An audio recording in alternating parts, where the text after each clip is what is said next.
오늘은 우리가 읽은 본문 말씀의 신약성경 히브리서 10장 23절 25절의 말씀으로 우리 그리스도인들이 지녀야 할 경고한 신앙생활은 어떤 신앙생활이 되어야 하는가에 대해서 말씀을 통해서 배워보는 시간을 가지도록 하겠습니다. 특별히 성령 하나님께서 오늘 이 시간 말씀을 전하는 이 부족한 종에게나 말씀을 받는 이 자리에 계신 모든 믿음의 가족 여러분들 위해 말씀에 충만한 은혜로 함께 하시기를 간절히 소원해 봅니다.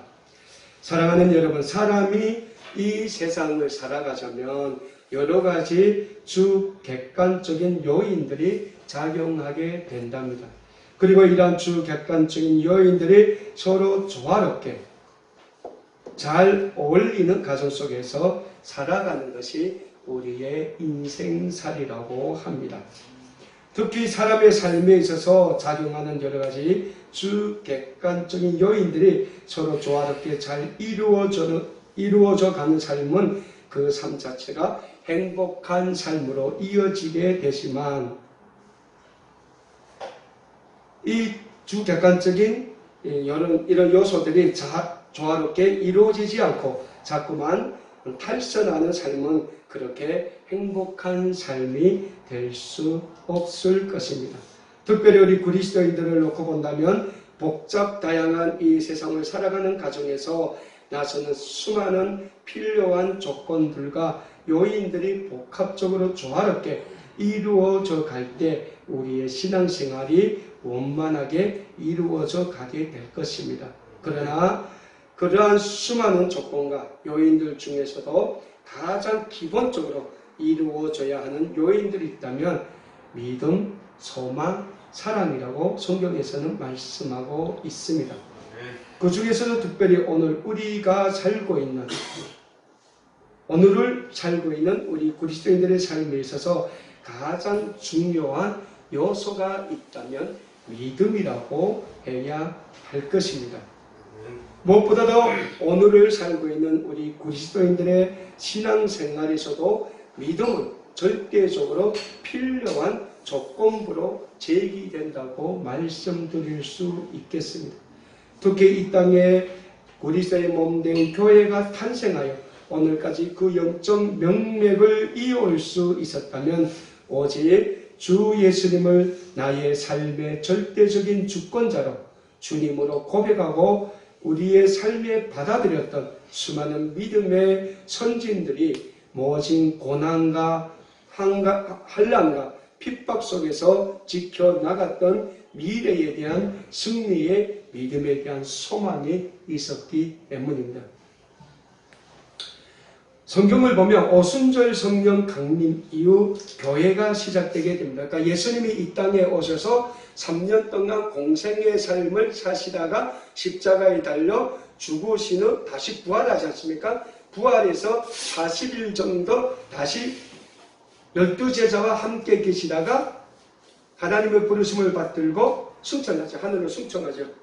그 이후 예수님께서 승천할 때 그 제자들에게 이런 말씀을 합니다. 너희는 내가 아버지의 이름으로 보낼 보혜사 성령이 너에게 임하기를 위해서 기도하라고 합니다. 이 성도들이 예수님의 부활 승천을 본 후에 마가의 다락방에 모여서 기도를 합니다. 예수님께서 약속하신 보혜사 성령이 임하시기를 기도합니다. 그리고 오순절 그날에 보혜사 성령이 임하시죠. 보혜사 성령이 임한 다음에 예수님의 제자들이 나가서 예수 그리스도의 복음을 전하게 됩니다. 그래서 베드로 같은 사람은 예수님의 복음을 증거할 때 하루에 몇 명이 회개하고 돌아왔다고 했습니까? 5,000명이. 하루에 5,000명이 회개하고 돌아왔다고 했습니다. 그때부터 이 땅에 교회가 시작이 됐어요. 하지만 당시 초대교회는 여전히 그렇게 해서 이 초대교회가 시작됐는데 당시 초대교회는 유대교라는 큰 세력으로부터 공격과 박해를 받고 있었습니다. 왜? 유대인들은 예수 믿는 사람들을 어떻게 정죄했습니까? 지구로 말하면 이단으로 정죄를 했어요. 왜? 유대인들은 예수님을 하나님께서 구약시대부터 약속하셨던 메시아를 인정을 안 했거든요. 그래서 예수님을 믿는 그리스도인들은 다 이단이다. 이단으로 정죄를 했어요. 그래서 교회를 탄압을 했다는 거죠. 이 유대교의 큰 공격과 박해를 계속 받다 나니까 초대교회 성도들 중에는 이러한 생명의 위협과 핍박을 견디지 못해 끝내 기독교의 신앙을 저버리고 배교하는 사람들이 생겨나기 시작합니다. 거기에 예수님께서 속히 재림하실 것이라고 믿고 있던 처음의 소망까지도 점차 약해져 가기 시작합니다. 이 땅에 세워진 초대교회는 혼란과 고통 속에서 계속해서 빠져들게 됩니다. 어떤 그리스도인들은 지금까지 힘써 지켜오던 믿음의 순결함을 포기하기도 합니다.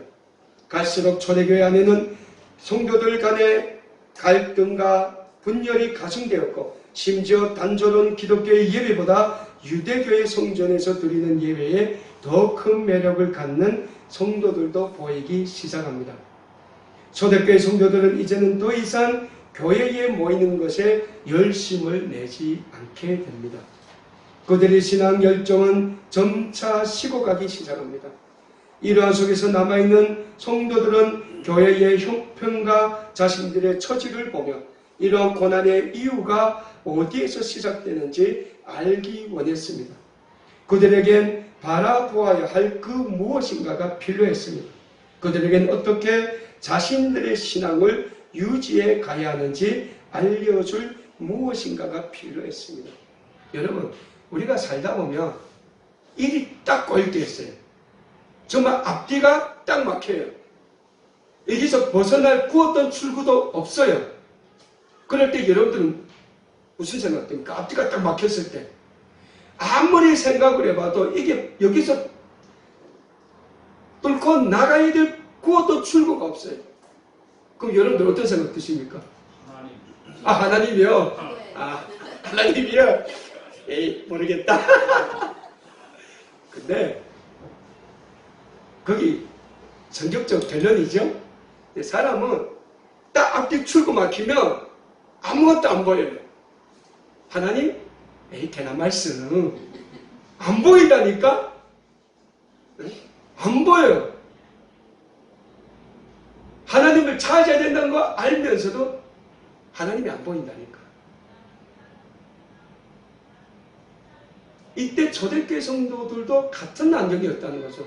나는 정말 온 마음과 열심과 뜻과 정성을 다하여 하나님을 섬기고 하나님을 예배하고 교회에서 열심히 섬겼는데 자기들한테 찾아오는 건 뭡니까? 박해밖에 없다는 거예요. 십자가의 죽음밖에 없었다는 거죠. 잘못하면 그 유대인들에게 잡히면 유대인들은 어떻게 했습니까? 자기는 유대인들은 로마의 식민지에 있었기 때문에 재판할 권리가 없어요. 그래서 기독교인들을 잡으면 어떻게 해요? 로마에 넘겨졌어요. 로마 군인들한테. 그럼 로마 군인들은 어떻게 했습니까? 로마의 법정에서 재판을 하고 죽였단 말이죠. 같은 유대인임에도 불구하고 한쪽은 그리스도를 인정 안 하는 유대인이고 한쪽은 유대인이지만은 그리스도를 인정하는 유대인이라고 해가지고 같은 유대인을 잡아서 로마 총독에게 넘겨주고 로마 총독은 죽였단 말이죠. 여러분, 민족이 같은 민족한테 죽는다는 게 얼마나 억울합니까? 안 그렇습니까? 우리 6.25 전쟁 때도 그렇잖아요. 우리 북한에 살 때는 미국 놈들이 우리를 다 죽였다는데 미국 놈이 죽인 숫자보다 남한 놈하고 북한 놈들끼리 싸워 죽은 게 더 많아요. 왜 한국 와서 6.25 전쟁 때 영화 보면 나오잖아요. 북한 군대 들어오면 인공기 들고 한국 거 들어오면 한국 깃발 들고 왜? 살아야 되니까. 이 초대교회도 이랬다는 거죠.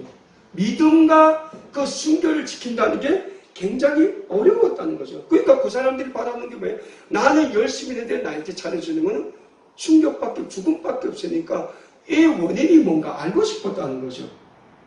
자, 이럴 때 오늘 본문 말씀인 히브리서를 기록한 저자가 이러한 고난과 아픔 속에서 신앙의 절개를 절개 속에서 갈등하고 있는 초대교회 성도들을 향하여 오늘 본문 말씀을 전하고 있는 겁니다. 자, 오늘 본문 말씀을 개역개정 성경으로 제가 다시 한번 여러분들에게 말씀해 드리겠습니다. 또 약속하신 이는 미쁘시니 우리가 믿는 도리의 소망을 움직이지 말고 굳게 잡고 서로 돌아보아 사랑과 선행을 격려하며 모이기를 피하는 어떤 사람들의 습관과 같이 하지 말고 오직 권하여 그날이 가까움을 볼수록 더욱 구리하자라고 지금 말씀하고 있습니다. 사랑하는 여러분, 우리 그리스도인들에게 있어서 예수 그리스도에 대한 믿음의 신앙은 우리 그리스도인들의 존재 그 자체를 의미한다고 말씀드릴 수 있습니다. 예수님에 대한 견고한 신앙의 고백과 그러한 신앙을 가진 자로서의 삶의 모습들이 있기에 이 세상에서의 우리의 삶은 그 의미가 있는 것입니다. 무엇보다 하나님이 함께 하시는 삶, 그리스도이신 예수님을 참 구주로 고백하는 신앙이 있기에 이 세상에서 우리는 소망을 가지고 살아가는 것입니다. 따라서 우리 그리스도인의 신앙생활에서 이 신앙생활을 실패한다면 그것은 모든 것을 실패하는 것과 마찬가지가 되게 되는 것입니다. 순간의 감정에 따라 혹은 환경의 변화에 따라 좌우지 흔들리는 신앙생활은 결코 하나님을 향한 신뢰의 모습이 아닌 것입니다.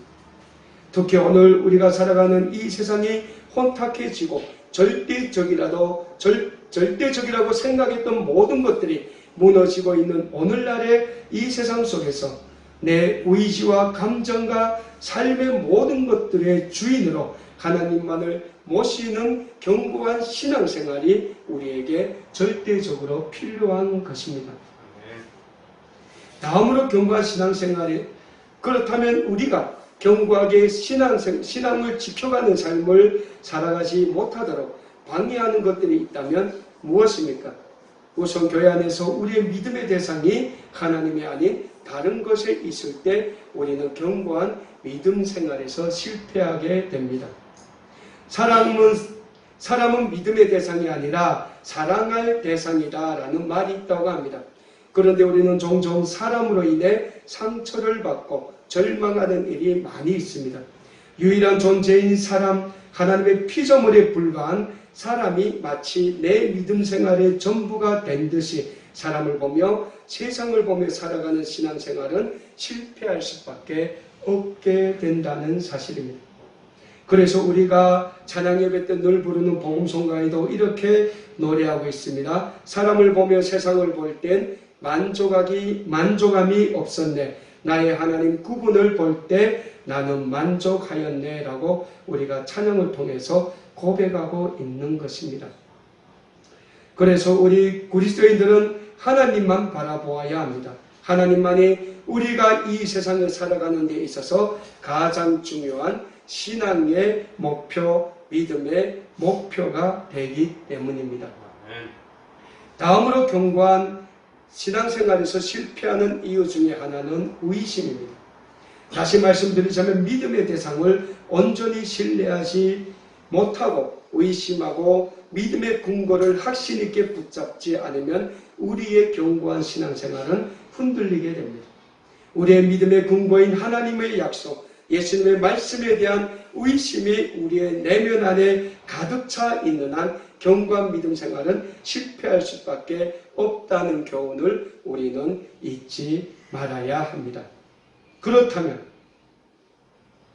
오늘 예수님께서 본문 말씀을 통하여 이러한 모든 방해의 요소들을 이기고 예수님만을 바라보는 견고한 신앙생활을 하기 위해서는 교회 안에서, 우리 아름다운 꿈의 교회 안에서 우리가 어떻게 해야 하는가를 가르쳐 주고 있습니다. 그러면 오늘 본문 말씀을 통하여 예수님께서 우리에게 가르쳐 주고 있는 견고한 신앙생활을 하기 위한 첫 번째 교훈은 무엇입니까? 첫 번째 교훈은 우리의 소망의 고백을 굳게 잡으라고 예수님은 말씀하고 있습니다.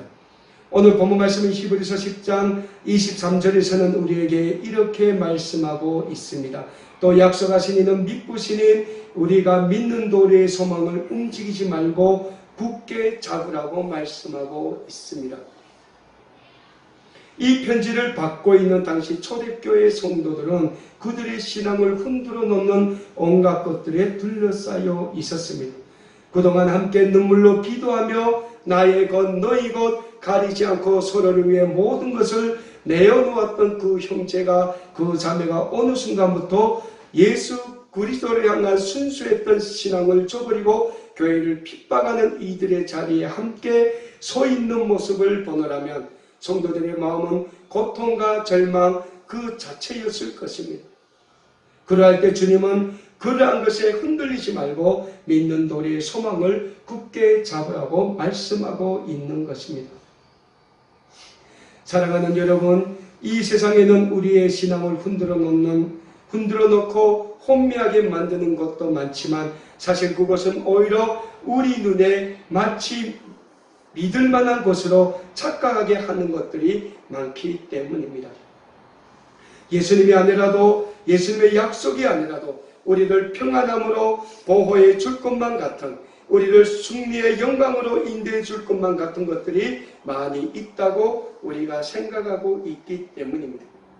그러나 오늘 예수님은 본문 말씀을 통하여 우리에게 말씀하십니다. 우리가 붙들고 의지해야 할 것은 세상에 속한 그 어떤 것도 아니요, 그 세상의 주인이 되신 오직 미쁘시고 신실하신 약속의 주인 바로 그리스도이신 예수님뿐이라고 우리에게 말씀하고 있습니다.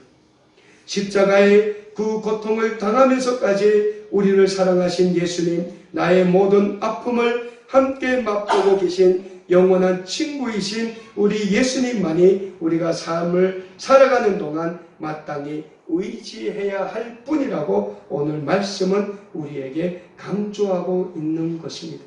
그 예수님을 바라보면 우리에게 주시는 그 소망에 관한 고백을 붙들라고 오늘 본문 말씀은 우리에게 말씀하고 계십니다.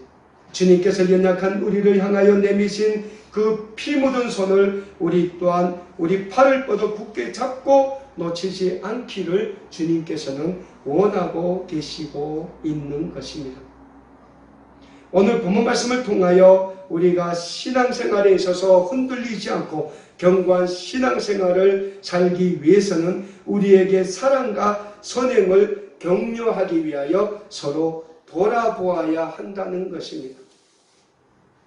오늘 보면 24절의 말씀에서는 우리에게 이렇게 말씀하고 있습니다. 서로 돌아보아 사랑과 선행을 격려하라고 말씀하고 있습니다. 여러분, 우리 달리기 하면 1등하는 선수 있으면 망골하는 선수가 있죠. 그렇죠? 꼭 빨리 뛰는 친구가 있고 꼭 늦게 뛰는 친구가 있어요. 신앙생활도 같다는 거예요. 열심을 내어 최선을 다해 정말 앞서서 잘하는 성도가 있으면 뒤에서 그냥 억지로 이렇게 따라가는 성도도 있다는 거예요. 근데 상처는 누가 제일 먼저 받는 자입니까? 누가 제일 먼저 받을 것 같아요? 누구요? 그렇죠. 왜? 너무 열심히 하니까. 한참 하다 보면 나만 하네? 이 생각이 드는 거예요. 그러면 앞에서 열심히 하는 성도가 제일 화내는 성도는 누구예요? 맨 뒤에 있는 성도. 저 기빨리가. 제 체험은 빨리가. 그래요? 네. 근데 오늘 성경은 우리에게 뭐라고 합니까? 먼저 가는 성도는 뒤에 오는 성도를 격려하고 위로하고 같이 갈 수 있게끔 도와주라는 거예요. 맨 뒤에 선다고 너는 왜 뒤에 서냐 정죄하지 말고 비판하지 말라는 거예요. 내버려 두지 말라는 거예요.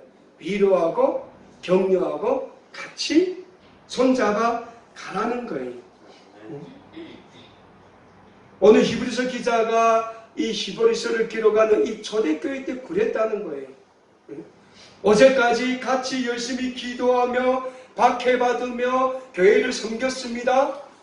니것 내것 다 내놓고 교회를 위해서 열심히 최선을 다했어요. 근데 어느 순간 같이 했던 친구가 안 나와요. 뭐하지? 근데 어느 날 교회를 박해하는 유대인들이 왔는데 그 유대인들 속에 그 친구가 있는 거예요. 그 교회로 그 유대인들을 데리고 온 사람이 누구예요? 그 성도라는 거예요. 그러면 어제까지 같이 나누고 기도했고 같이 섬겼고 했던 그 성도의 마음은 얼마나 아프겠습니까? 근데 예수님은 그럼에도 불구하고 그 성도를 위해서 기도하라는 거예요. 예수님이 우리에게 뭐라고 했어요? 너를 핍박하는 자를 위해서 기도하라고 했다는 거예요. 무엇보다도 우리는 아름다운 꿈의 교회라는 이 교회 공동체에서 서로 예수님 안에서 한 형제, 한 자매라는 그러한 자각을 가지고 서로 이끌고 격려하고 위로하고 서로 기도해 주어야 한다는 거예요. 인도네시아에서 있었던 일이라고 합니다. 어느 큰 상점에 불이 났다고 합니다. 잠시 소방차가 달려와 진화 작업을 시작했고 사람들은 몰려와 그 광경을 구경하고 있었습니다. 사람들은 다 피했는 줄 알았는데 그 상점 맨 위층에 한 소녀가 비명을 지르고 있는 것을 발견하게 되었다고 합니다. 소방과 한 사람이 급히 사다리를 걸치고 그곳으로 올라갔지만 갑자기 창가로 불길이 크게 번지며 뻗어나와 소녀를 구하려 들어가지 못하게 되는 그러한 처지에 놓여 있었다고 합니다. 이때 아래에서 이것을 지켜보던 다른 동료 소방관이 소리를 쳤다고 합니다. 저 사람을 응원해 주시고 격려해 주십시오. 그리고 그 자리에 모인 모든 사람들은 갑자기 소방관에게 박수와 한으로 응원을 보내기 시작했습니다. 그러자 불길 때문에 못 들어가던 소방관이 수많은 군중들의 응원 소리에 용기를 얻어 불길을 뚫고 들어가 그 소녀를 구출하는 데 성공하게 되었다고 합니다. 사랑하는 여러분, 오늘 우리 아름다운 꿈의 교회 공동체는 서로의 사랑과 선행을 더 복돋아 주어야 합니다. 좌절하고 있던 형제가 아픔 속에만 억눌려 있던 한 자매가 나의 격려와 응원으로 힘을 얻어 오히려 고통받고 있는 다른 지체를 또다시 세워줄 수 있게 됩니다. 우리 예수님께서 나를 날마다 격려하시고 응원하시는 은혜를 입고 다른 사람을 또 사랑할 수 있는 것처럼 우리의 그리스도인들의 삶은 날마다 주님의 은혜 가운데서 서로 나누고 격려하고 독도다주고 그리고 그 다른 성도를 또 이끌어주는 그러한 삶을 통하여 우리는 그리스도의 교회를 바로 세워져 가게 되는 것입니다. 마지막으로 오늘 본문 말씀을 통하여 우리가 아름다운 꿈의 교회에서 견고한 신앙생활을 해나갈 수 있는 가장 중요한 교훈은 우리가 모이기에 힘써야 한다는 사실입니다. 오늘 본문 말씀이 히브리서 10장 25절에서 우리에게 이렇게 말씀하고 있습니다. 모이기를 피하는 어떤 사람들이 습관과 같이 하지 말고 오직 권하여 그날이 가까움을 볼수록 더욱 그리하자라고 말씀하고 있습니다. 오늘 본문 말씀은 우리에게 당시 초대교회 안에서 예배에 참석하는 것을 포기하는 사람들이 있었음을 말씀해 주고 있습니다. 외부의 극심한 박해로 인해 더 이상 기독교 공동체 안에 있기를 포기하고 다시 유대교로 돌아가려는 움직임이 있었던 것입니다. 또한 예수님에 대한 믿음의 확신도 희미해지기 시작하면서 예배 모임에 참석하는 열심히 사라져갔고 그러한 모습이 이제 습관처럼 굳어져 초대교회 공동체의 결속을 와해시키고 있었던 것 같습니다. 그러나 주님은 남은 자들에게 모이기를 피하는 사람들을 따르지 말고 오직 서로 권면하여 모이게 힘쓰라고 말씀하고 있습니다. 오늘 본문 말씀의 상황처럼 교회를 향한 직접적인 핍박이나 신앙생활의 위협이 있는 시대를 우리는 살아가고 있지는 않습니다. 그러나 윤리적 타락, 문화적 혼돈, 힘의 대결, 생명, 경시, 풍조 등 우리에게 다른 모습으로 나타나는 현상들은 지금이야말로 예수님의 그날이 가까이 다가온 마지막 때임을 잘 깨닫게 하고 있습니다. 이러한 고난 가운데 살고 있는 우리에게 예수님께서는 결코 이 세상과 타협하고 신앙의 태도를 이 세상과 타협하지 말고 신앙의 태도를 변치 말라고 말씀하고 있습니다. 더욱이 앞으로 주님의 일꾼으로 교회를 섬기는 모든 그리스도인들로 부르심을 받은 우리에게 예수님께서는 서로를 더욱 권면하라고 말씀하고 있습니다. 그것은 상대에 대한 정죄나 판단이 아닙니다. 앞서 말한 사랑과 선행의 격려입니다. 그날이 가까워 올수록 우리는 서로 모이는 것에 더욱 힘쓰며 서로에 대한 무관심에서 벗어나 더욱 권하고 격려하라고 우리에게 말씀하고 있는 것입니다. 그러할 때 우리의 믿음은 더욱 견고해질 수 있는 것입니다. 그래서 우리 아름다운 꿈의 교회는 2020년은 교회에 모이기 힘쓰는 한 해로 정하고자 합니다. 이 좋은 교회가 일주일 내내 박 목사를 제외하고는 개미새끼 한 마리도 안 볼 때가 많이 있습니다. 그래서 2020년은 우리 아름다운 꿈의 교회에 모이기를 힘쓰는 한 해로 정해보자고 합니다. 그리고 모든 교회 프로그램을 교회에 모이도록 하는데 맞추고자 합니다. 왜냐하면 교회의 목적은 하나님을 믿고 예수님을 사랑하는 성도들이 서로 모여 예배드리고 기도하고 서로를 섬기고 봉사하고 전도하기 위해서 세워져 있기 때문입니다. 그렇다면 우리는 우리를 예수님 앞에서 설 수 있게 하는 믿음의 줄을 단단히 붙들어야 합니다. 풍랑이 있는 바다 한가운데 뱃속에서 두려움에 떨던 예수님의 12 제자와 같은 그러한 적은 믿음을 소유한 소유자가 아니라 다가오는 풍랑을 다스리시는 우리 예수님을 담대히 찾을 수 있는 견고한 믿음의 소유자가 되어야 합니다. 그러기 위해서는 예수님은 우리가 신실하신 예수님에 대한 소망의 고백을 더욱 붙잡으라고 말씀하고 계십니다. 또한 아름다운 꿈의 교회 안에서 서로에게 베푸는 사랑과 선행을 더욱 격려하며 함께 하라고 말씀하십니다. 그리고 어려울 때일수록 예수님의 이름으로 모여 예배하며 기도하며 교제하는 것에 더욱 열심을 내라고 우리에게 예수님은 가르쳐주고 계십니다.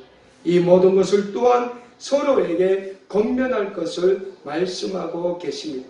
그러할 때 오늘과 같은 마지막 때 이 세상 풍조 속에서도 흔들림 없이 든든한 믿음의 반석 위에 설 수 있게 됩니다.